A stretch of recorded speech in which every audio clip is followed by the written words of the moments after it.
ನಡಿ ಈಗ ಶುರು ಮಾಡೋಣ.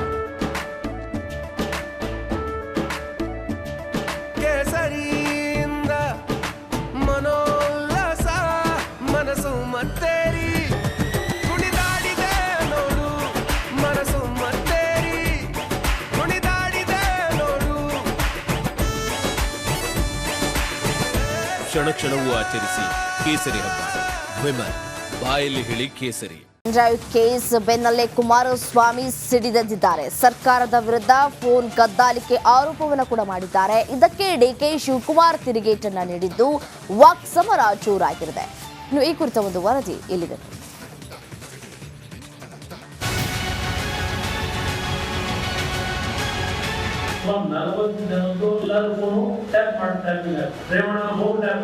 ಅಂತ ಮುಟ್ಟಾಳ ಕೆಲಸಕ್ಕೆ ನಮ್ಮ ಸರ್ಕಾರ ಹೋಗಿಲ್ಲ. ಯಾವ ಟ್ಯಾಪು ಮಾಡೋಂತ ಅವಶ್ಯಕತೆ ಇಲ್ಲ.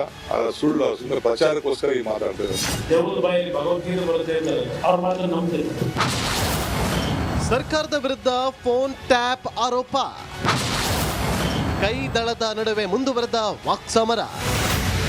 ಪ್ರಜ್ವಲ್ ಪೆನ್ ಡ್ರೈವ್ ಪ್ರಕರಣಕ್ಕೆ ದಿನಕ್ಕೊಂದು ಟ್ವಿಸ್ಟ್ ಪಡೆದುಕೊಳ್ತಾ ಇದ್ದು, ಸರ್ಕಾರದ ವಿರುದ್ಧ ಎಚ್ಡಿಕೆ ಮತ್ತೊಂದು ಬಾಂಬ್ ಸಿಡಿಸಿದ್ದಾರೆ. ಸರ್ಕಾರದ ವಿರುದ್ಧ ಗುಡುಗಿರುವ ದಳಪತಿ ಫೋನ್ ಕದ್ದಾಲಿಕೆ ಆರೋಪ ಮಾಡಿದ್ದಾರೆ. ನನ್ನ ಸುತ್ತಮುತ್ತಲಿನ 40 ಜನರ ಫೋನ್ ಟ್ಯಾಪ್ ಮಾಡ್ತಾ ಇದ್ದಾರೆ, ರೇವಣ್ಣನ ಫೋನ್ ಟ್ಯಾಪ್ ಮಾಡ್ತಿದ್ದಾರೆ, ನನಗೆ ಗೊತ್ತಿದೆ ಎಂದು ಕುಮಾರಸ್ವಾಮಿ ಬಾಂಬ್ ಸಿಡಿಸಿದ್ದಾರೆ. ಇದಕ್ಕೆ ಕೌಂಟರ್ ಕೊಟ್ಟಿರುವ ಡಿಕೆ ಶಿವಕುಮಾರ್, ನನಗೆ ಫೋನ್ ಟ್ಯಾಪ್ ಆರೋಪ ವಿಚಾರ ಗೊತ್ತಿಲ್ಲ, ಅಂತಹ ಮುಟ್ಟಾಳ ಕೆಲಸ ನಮ್ಮ ಸರ್ಕಾರ ಮಾಡೋದಿಲ್ಲ ಅಂತ ವಾಗ್ದಾಳಿ ನಡೆಸಿದ್ದಾರೆ.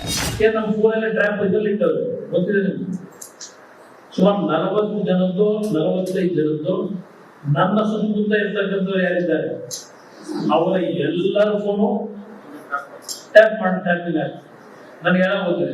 ರೇವಣ್ಣ ಫೋನ್ ಟ್ಯಾಪ್ ಅಲ್ಲೇ ಈ ಆಧುನಿಕ ಯುಗದಲ್ಲಿ ಹೊಸ ಫೋನ್ ತಗೊಂಡು 24 ಗಂಟೆ ಆ ಫೋನು ಟ್ಯಾಪ್ ಆಗ್ತದೆ. ಅಂತ ಮುಟ್ಟಾಳ ಕೆಲಸಕ್ಕೆ ನಮ್ಮ ಸರ್ಕಾರ ಹೋಗುದಿಲ್ಲ. ಅಂತ ಮುಟ್ಟಾಳ ಕೆಲಸಕ್ಕೆ ಕಾಂಗ್ರೆಸ್ ಸರ್ಕಾರ ಯಾವ ಟ್ಯಾಪು ಮಾಡೋಂಥ ಅವಶ್ಯಕತೆನೂ ಇಲ್ಲ. ಏನು ಅವ್ರೇನು ಇದ್ದ ಟೆರರಿಸ್ಟ್ಗಳಿಗಾದ್ರೆ ಪರ್ಮಿಷನ್ ತೊಗೊಂಡು ಮಾಡ್ತಾರೆ. ಅವರು ನಮ್ಮ ರಾಜ್ಯದ ನಾಯಕರುಗಳು, ಅವ್ರಿಗೆ ಯಾಕೆ ಟ್ಯಾಪ್ ಮಾಡಕ್ಕೆ ಹೋಗ್ತಾರೆ? ಸುಳ್ಳು ಸುಮ್ಮನೆ ಪ್ರಚಾರಕ್ಕೋಸ್ಕರ ಈ ಮಾತಾಡ್ತಾ ಇದ್ದಾರೆ. ಡಿಕೆ ಶಿವಕುಮಾರ್ ಹೇಳಿಕೆಗೂ ಮತ್ತೆ ತಿರುಗೇಟು ನೀಡಿದ ಕುಮಾರಸ್ವಾಮಿ, ಭೂತದ ಬಾಯಲ್ಲಿ ಭಗವದ್ಗೀತೆ ಕೇಳಿದಂತಾಗಿದೆ, ಇದರ ವಿರುದ್ಧ ಕಾನೂನಾತ್ಮಕವಾಗಿ ಹೋರಾಟ ಮಾಡ್ತೀನಿ ಅಂತ ಗುಡುಗಿದ್ದಾರೆ.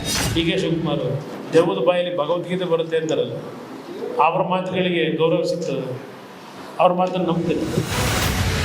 ಪ್ರಜ್ವಲ್ ಪೆನ್ ಡ್ರೈವ್ ಕೇಸಿಂದ ಕೆಂಡಾಮಂಡಲರಾಗಿರುವ ಕುಮಾರಸ್ವಾಮಿ ಸರ್ಕಾರದ ವಿರುದ್ಧ ಕೌಂಟರ್ ಅಟ್ಯಾಕ್ ನಡೆಸಿದ್ದಾರೆ. ಕೈ ದಳದ ನಡುವಿನ ಸಮರ ಇದೀಗ ಮತ್ತಷ್ಟು ತಾರಕಕ್ಕೇರಿದೆ. Bureau report, republic Kannada.